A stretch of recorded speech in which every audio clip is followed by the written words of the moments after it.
My first ever anime by choice back in 2015 was Tokyo Ghoul. I'd seen Pokemon, Beyblade, or Naruto when they aired on TV, don't get me wrong, but this was the first time I decided to start an anime on my own, so naturally I have a very special bond with Tokyo Ghoul and its author Sui Ishida. Despite the series' widespread recognition, Ishida himself never saw Tokyo Ghoul as a success, though. Not because it didn't make money or because people didn't enjoy it, but because his definition of success isn't based on sales or popularity.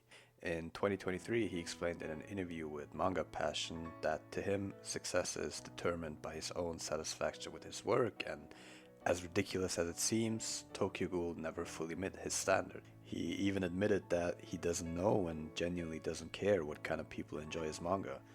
If Ishida focused too much on audience preferences, he feared it would influence his creative direction. So instead, the only opinion that truly matters to him is, well, his own. That's why, with the release of Choujin X in 2021, Ishida finally got another shot to prove himself. Not to us readers, but to himself.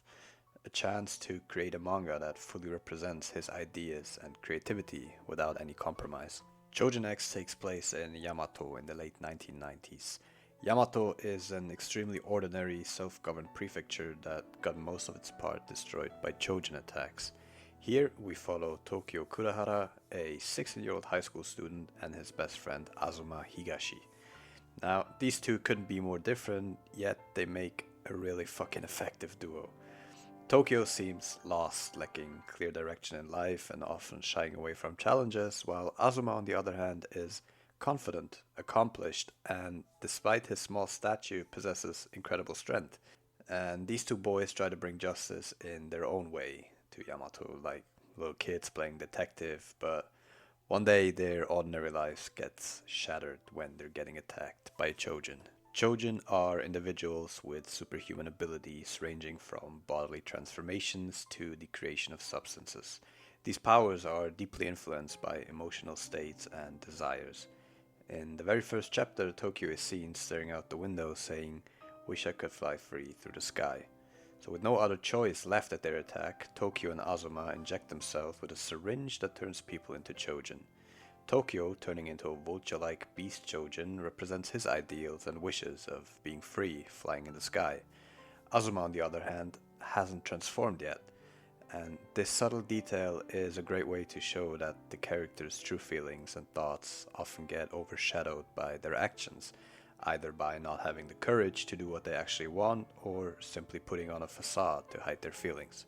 The similarities between Ken Kaneki from Tokyo Ghoul and Tokyo Kurohara are obvious, but Choujin X takes its abilities in a unique direction, giving Choujin a bit more individual power than Ghouls, as well as core abilities that everyone possesses.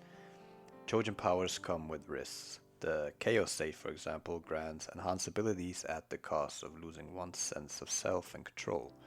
If used recklessly, this state can become permanent, trapping the user in an irreversible frenzy. The second defining ability is race. At its core, survival is humanity's most basic instinct, and with that reasoning, race fuses destruction and creation, allowing a Choujin to revive and recover from mortal injuries. However, even the most experienced Choujin can only use it 2 or 3 times a day, because an overuse of this ability simply results in death. So, with these newfound powers, Tokyo is thrust into the dangerous world of Choujin alongside his best friend Azuma and Eliota.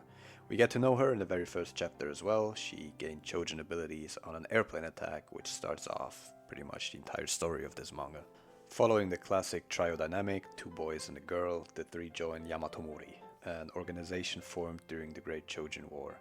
This group consists of and governs Choujin working to maintain order in a world threatened by chaos. As they fight against several Choujin and learn more about the prophecy of Sora, Choujin X follows a thrilling yet familiar shonen path enhanced by eldritch-like monsters and Ishida's impeccable artistry and storytelling. As we dive deeper into the concept of Choujin X, we learn about the conflict of power within this world.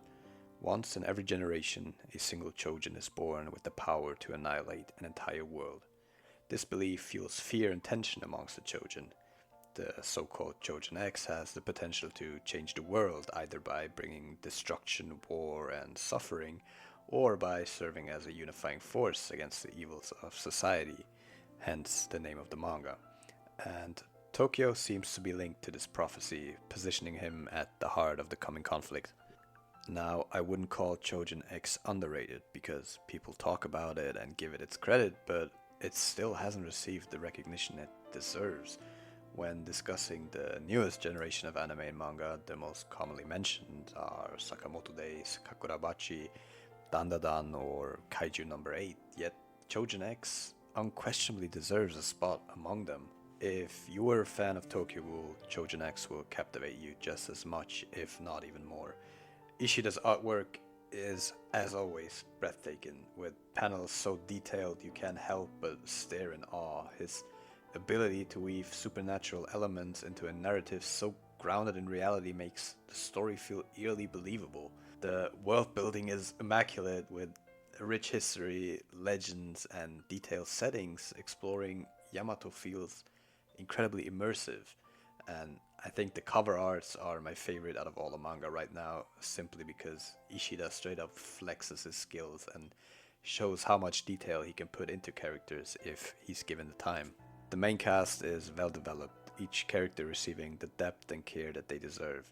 It's something that not a lot of manga do these days, which makes me appreciate it even more because I love a good cast that shines outside its protagonist, and Ishida made sure that everyone here gets plenty of love.